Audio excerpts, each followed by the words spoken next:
Bonjour à tous. Voilà, je me présente, je m'appelle Simon. Je suis un membre du collectif citoyen. Je vais me permettre de vous donner des nouvelles du mouvement. Donc, on est le 24 janvier 2024. Donc, je réalise cette vidéo aujourd'hui. J'espère que ce sera pas trop compliqué. Alors, collectif citoyen. Donc, on est un mouvement composé essentiellement de citoyens. On est un mouvement qui est né fin 2018, début 2019 dans la région de Liège et principalement en région wallonne.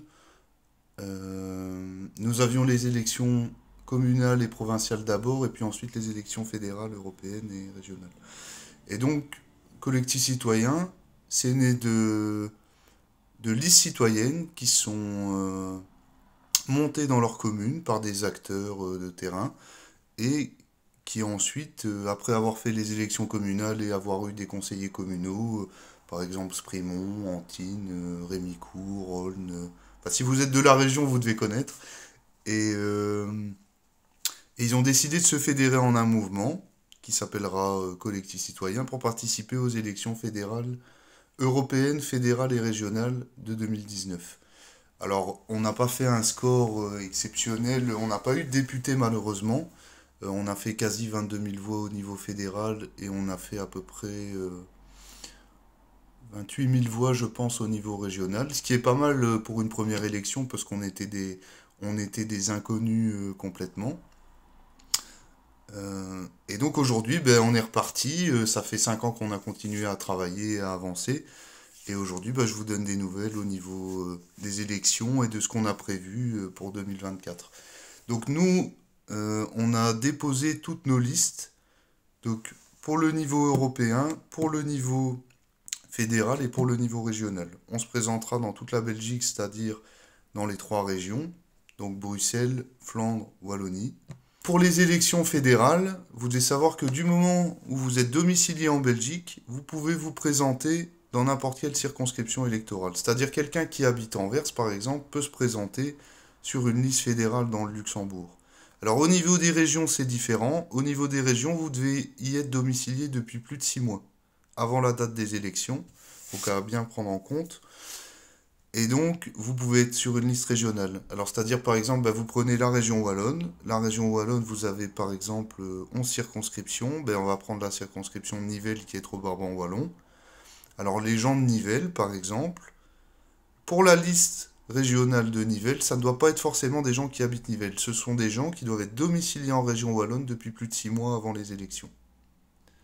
Donc en fait, si vous habitez par exemple Moucron et que vous voulez vous présenter sur la liste régionale du Brabant Wallon, eh bien vous pouvez. Alors, nous, nos listes ne sont pas encore constituées, elles sont en train de se constituer. On a des têtes de liste qui commencent à apparaître et d'autres trucs, mais on essaie de fonctionner correctement, c'est-à-dire au niveau d'une liste, pour présenter une liste, que ce soit européen ou fédéral, vous devez au minimum avoir un effectif et avoir 6 suppléants. Et pour le régional, que ce soit en Flandre ou en Wallonie, vous devez avoir un effectif minimum et 4 suppléants. Donc 5 personnes au minimum. Bon, les chiffres sont après un peu plus importants si on veut faire des listes complètes, ce que nous on essaye de faire. Et, et donc pour les listes bruxelloises, là c'est un peu plus différent. C'est-à-dire que là vous devez être un effectif minimum et vous n'avez pas de système de suppléants. Et évidemment, vous devez habiter depuis 6 mois dans la région. Donc voilà, ça c'est toutes les spécificités des listes. Alors, chaque liste doit respecter la tirette, c'est-à-dire l'alternance homme-femme. Et donc, évidemment, vous devez respecter les minima de candidats et les maxima, évidemment, aussi.